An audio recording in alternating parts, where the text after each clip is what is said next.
You too, what's up, what's up? I'm back again with another reaction video. So in today's video, I'll be reacting to Dr. Eric video on the fastest way to get rid of acne. You know what I'm saying? Let's get right into it.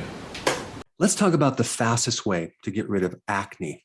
If you have acne, you are going to be happy that you found this video. All it takes is the correct knowledge. Now, when I was, I think, 7th grade, 8th grade, I had severe acne. And talk about devastating someone's confidence. I mean, it's already hard enough to be a teenager, but to have acne on top of being an awkward teenager, devastating. Remember, I was in 6th grade, had no acne, right? I didn't even like girls. And then all of a sudden in 7th grade, I started liking girls.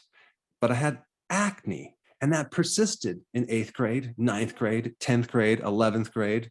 So it can be very devastating. So I really wish I knew what I know now back then. It would have came in handy. All I knew back then was to keep washing your face, using creams, even though it didn't work, and we just keep trying it over and over and over. Here's the big problem. If we actually do a search on acne, let's take something that's very credible, right? Wikipedia, right?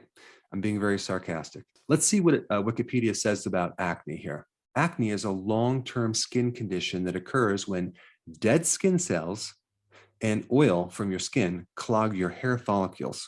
The resulting appearance can lead to anxiety, reduced self-esteem, and extreme cases, depression, or even thoughts of suicide. But check this out. Susceptibility to acne is primarily genetics in 80% of cases. Now, notice that they said susceptibility to acne. They didn't say acne. That is because there's something way more powerful than your genetics, and that's called epigenetics, which I'm going to get into. It says the roles of diet and cigarette smoking in the condition are unclear, and neither cleanliness nor exposure to sunlight appear to play a part. Eating fewer simple carbohydrates, such as sugar, may minimize the condition. Okay, so that's, at least they mentioned that. All right, and then they get into the causes. Possible secondary contributors include hormones, infections, diet, and stress. All right, and then we get to diet. It says high glycemic load diets have been found to have different degrees of effect on acne severity. So one of the studies that they mentioned, diet and acne update, carbohydrates emerge as the main culprit. Of course, they're not going to emphasize that. And then they go right into multiple randomized controlled trials, and non-randomized studies have found a lower glycemic load diet to be effective in reducing acne. So the rest of this page is just more confusion, more information that doesn't really tell you or differentiate the important stuff from the trivial stuff to the stuff that's completely and utterly false. So no wonder why people have a hard time finding answers. So if we take a look at acne, what it is, we have an infection of a sebaceous gland, okay? A sebaceous gland is the oil glands in your skin. And so this is why you have redness, that's inflammation. You have many times a white pustule, which is an infection, which has bacteria and white blood cells. And you're looking at your acne going, wow, I need to pop that zit, right? And then clean it out, and then it'll go away. But it never goes away. It comes back. It turns into a scar. Okay, now you have a pock mark, and it keeps coming back. So what is behind this infection of the sebaceous gland? And the answer is a hormone called androgens. Your androgens are too high. I mean, think about what happens during puberty. You have this shift of androgens, right? Mostly in men. It's also a spike in girls as well.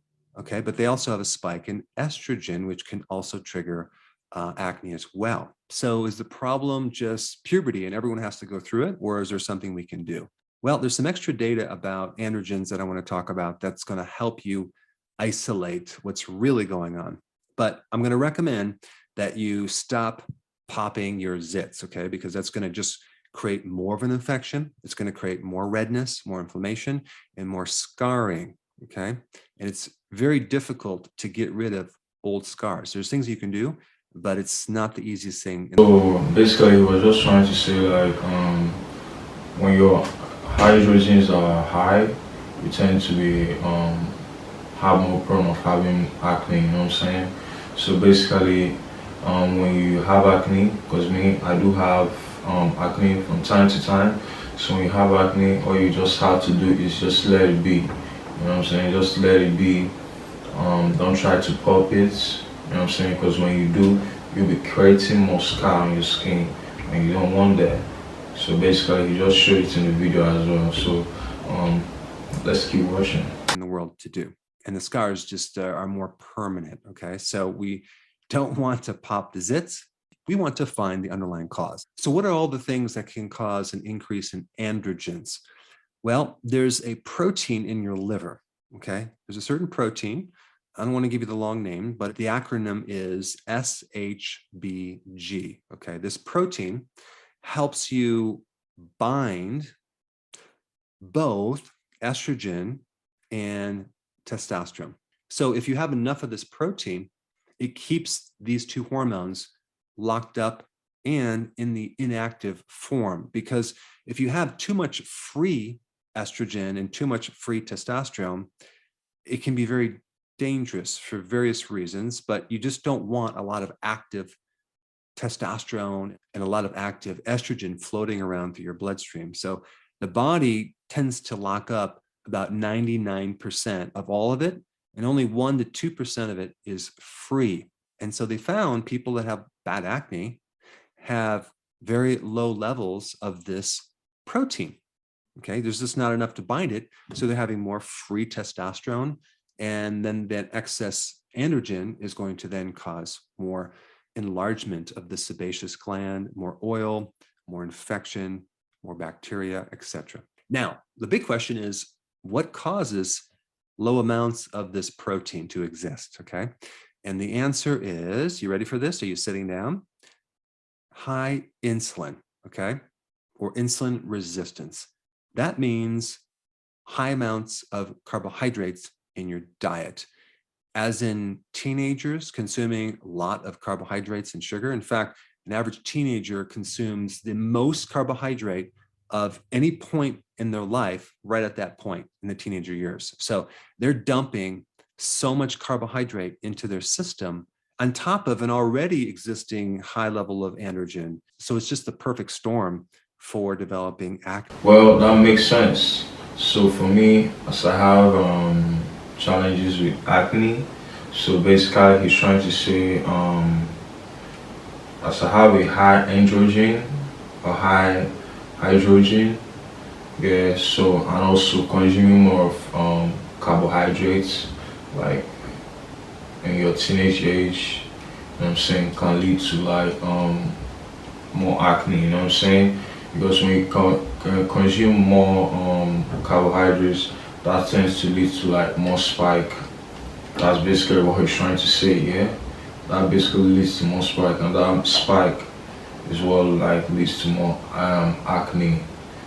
Yeah, so let's keep watching. Now, a couple other things that can do it. A fatty liver. The more fat you have on your liver, the less of that binding protein you're going to have, okay? Inflammation in the liver. And so, as you can see, the liver is really, really important in the regulation of these hormones. Now, a couple other things can do it. If you have a low thyroid, which usually is caused by either a liver problem or high levels of estrogen, okay? Because if people don't usually have a primary thyroid problem, it's usually caused by something else. And a fatty liver could do it, or high levels of estrogen could do it. Also, high cortisol, as in stress, can make things worse and increase more available testosterone, thereby triggering more of the acne. All right, so that's number one. And the solution is very, very simple. Stop eating the sugar and the carbs, okay? Get on a healthy keto plan. Stop snacking. That's a big one, especially for teenagers. And also start doing intermittent fasting. Those three things: It's going to be the common thread through this video, but very, very important. Milk thistle is a fantastic natural herb to help the liver rejuvenate, recover, as well as to normalize that protein. Not to mention, it can help you remove fat from the liver as well. So milk thistle is a great thing for acne for these reasons. All right, number two, just high insulin in general, not having anything to do with the liver, will then increase your androgens. I mean, take a look at a condition called polycystic ovarian syndrome, very common in women. What does that come from? High levels of insulin. They nearly always have high insulin resistance, which actually is going to allow the body to pump out more insulin. And if they can just cut down the carbs, okay, stop snacking, and do intermittent fasting, those three things, bam, the problem goes away. So if you have acne, you need to start to do that. A really good herb, and you can get this as a tea as well, is berberine. Berberine works very similar to metformin. Okay, what is metformin? That's a medication for diabetes, and it works to help get in check insulin resistance. And the interesting thing is berberine is almost equivalent in function, but without the toxicity. There's side effects from medications. But if you look up the relationship between metformin and getting rid of acne, it's a great way to get rid of acne. But the problem is it's a medication. So why can't we just use a natural form of metformin with less toxicity? All right, so far we have lower that binding protein by doing low carb, no snacking, fasting, milk thistle. Then if we add berberine on top of that, now we're really going to see some nice, cool changes. Now, there's a couple other things that they're going to happen when you start doing this.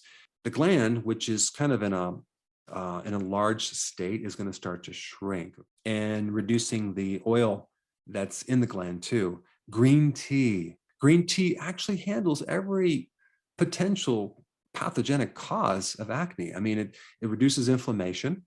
It actually is great as an antibacterial. It reduces the sebaceous gland directly, as well as its oil. It also helps with insulin resistance, and it makes insulin more sensitive, so then it can help reduce insulin.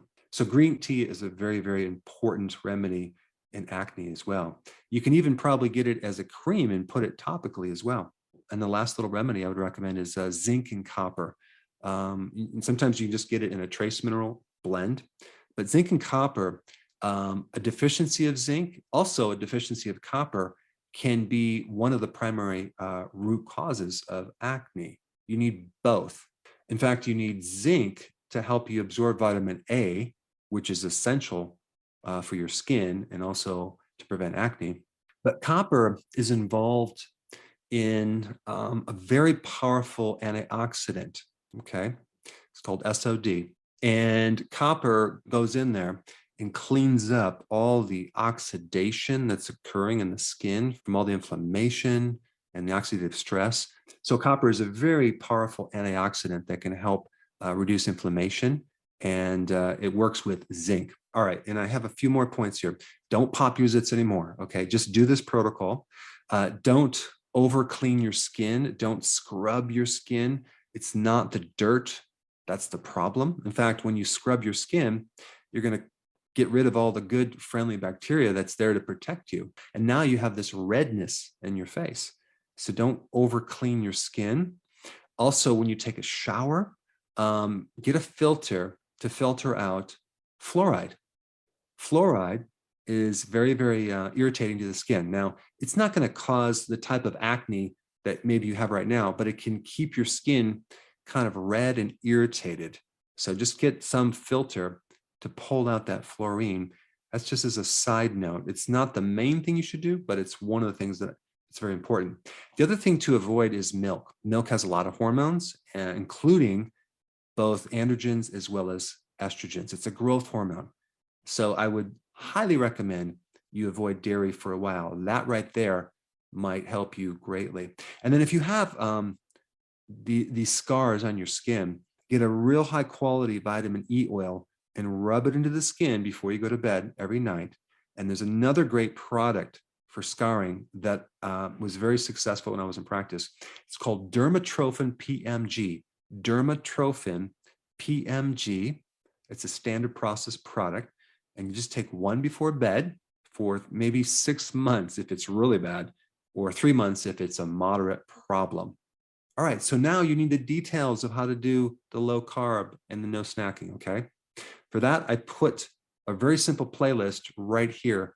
Check it out, get started, and then come back to this video and report to me of your great success.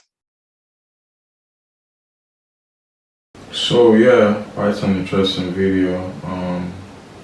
So in summary, if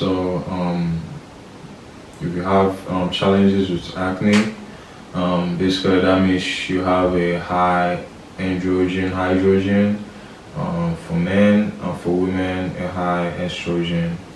So yeah, basically all you have to do is to reduce your carbs intake, your sugar intake, your carb intake, which he suggested in the video, like you should go for more of keto diets.